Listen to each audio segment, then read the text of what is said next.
এই আশুরাতে আল্লাহ রাব্বুল আলামিন আল্লাহর কুদরতের এমন কিছু ঘটনা ঘটিয়েছেন, আল্লাহ তাআলার এমন কিছু নিদর্শন ঘটিয়েছেন আল্লাহ তাআলা, যেটা অন্য কোনো মাসের 10 তারিখ হয় নাই।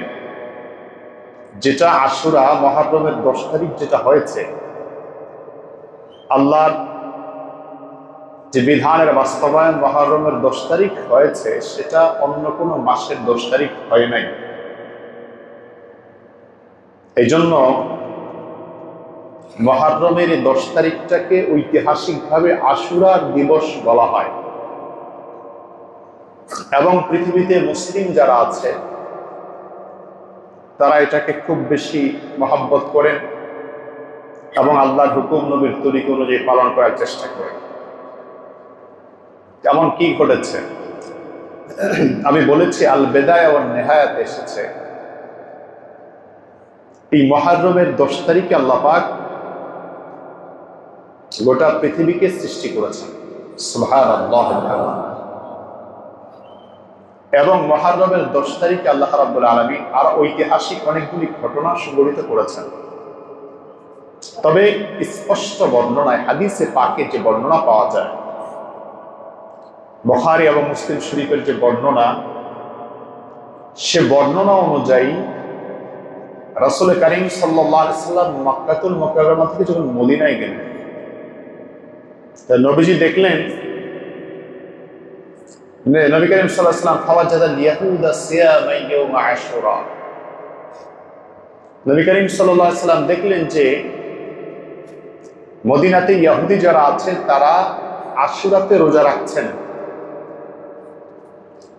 আশুরাতে তারা রোজা রাখতেছেন। রাসূল করিম সাল্লাল্লাহু আলাইহি ওয়াসাল্লাম দেখলেন। আল্লাহ রাসূল সাল্লাল্লাহু আলাইহি ওয়াসাল্লাম তাদের কাছে জানতে চাইলেন যে তোমরা কেন এই আশুরাতে রোজা রাখো? তারা বললেন যে আমরা দুইটি কারণে আশুরাতে রোজা রাখি। কেন? আনজাল্লাহু তাআলা ফিহি মূসা ওয়া কওমা। আল্লাহ রাব্বুল আলামিন এই মুহররমের 10 তারিখে মূসা আলাইহিস সালাতু ওয়াস সালাম এবং তার জাতিকে ফেরাউনের হাত থেকে, নির্যাতনের হাত থেকে আল্লাহ মুক্তি দিয়েছেন। আরেকটা হচ্ছে ওয়াগাররাকা ফিরআউনা ওয়া কওমা। আর দ্বিতীয় নম্বর কারণ হচ্ছে আল্লাহ তাআলা ফেরাউন এবং তার জাতিকে এই দিনে ধ্বংস করেছেন, ডুবিয়ে মেরেছেন। তো ফানাহনু নাসুম শুকরা, আমরা এই দিনটাকে রোজা রাখি আল্লাহর শুকরিয়া আদায় করার জন্য। রাসূল কারীম সাল্লাল্লাহু আলাইহি ওয়াসাল্লাম বললেন ফানাহনু আহাক্কু বিমূসা ওয়া আউলা বিন। আমি তো তোমাদের চাইতে আরো বেশি হকদার মূসা আলাইহিস সালামের নিকটতর হওয়ার জন্য। আর মূসা আলাইহিস সালাম আমার ভাই, তিনি আল্লাহর নবী। নবীদের সাথে নবীদের একটা অত্যন্ত সুনিবিড় সম্পর্ক। সুতরাং মূসা আলাইহিস সালামকে যেহেতু আল্লাহ পাক মুক্তি দিয়েছেন, তার পরিবার পরিজন বংশধরকে আল্লাহ তাআলা মুক্তি দিয়েছেন, তার জাতিকে আল্লাহ মুক্তি দিয়েছেন, ফেরাউনকে এবং তার বংশধরকে আল্লাহ ডুবিয়ে মেরেছেন। তোমরা রাখো কয়টা রোজা? বলে আমরা রাখি একটা। রাসূল কারীম সাল্লাল্লাহু আলাইহি ওয়াসাল্লাম বলছেন আমি একটা রাখবো না, আমি রাখবো 2টা। সুবহানাল্লাহ ওয়া বিহামদিহি। আমি রাখবো 2টা।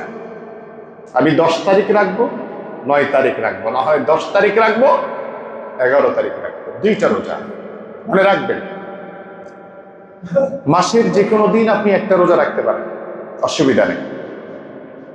মাসের যে কোনো দিন যে কোনো সময় আপনি একটা রোজা রাখতে পারেন, কিন্তু আশুরার রোজা একটা রাখা উচিত নয়, বরং এটা মাকরুহ।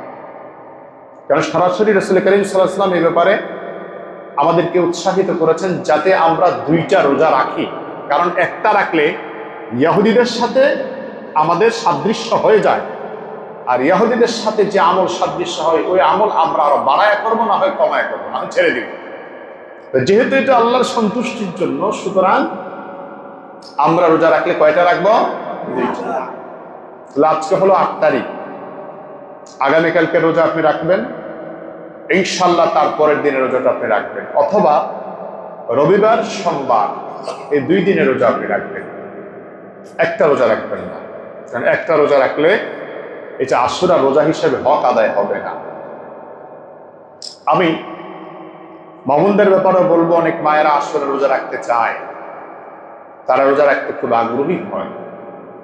আপনারা আপনাদের স্ত্রী সন্তানদেরকে বলবেন, মেয়েদেরকে বলবেন, বউদেরকে বলবেন, আপনাদের নাতিনদেরকে বলবেন, তারাও যেন আশুরা রোজা হিসেবে 2টা রোজা রাখে। রাসূল করিম সাল্লাল্লাহু আলাইহি ওয়াসাল্লাম 2টা রোজার প্রতি খুব বেশি উৎসাহ দিয়েছেন।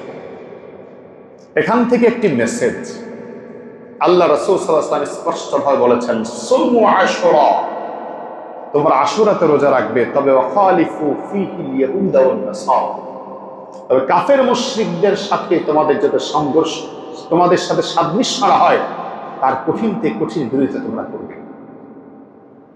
শুধু রোজার ব্যাপারেই ইহুদিদের সাথে যেন আমাদের সাদৃশ্য করা হয় এরকমটা নয়।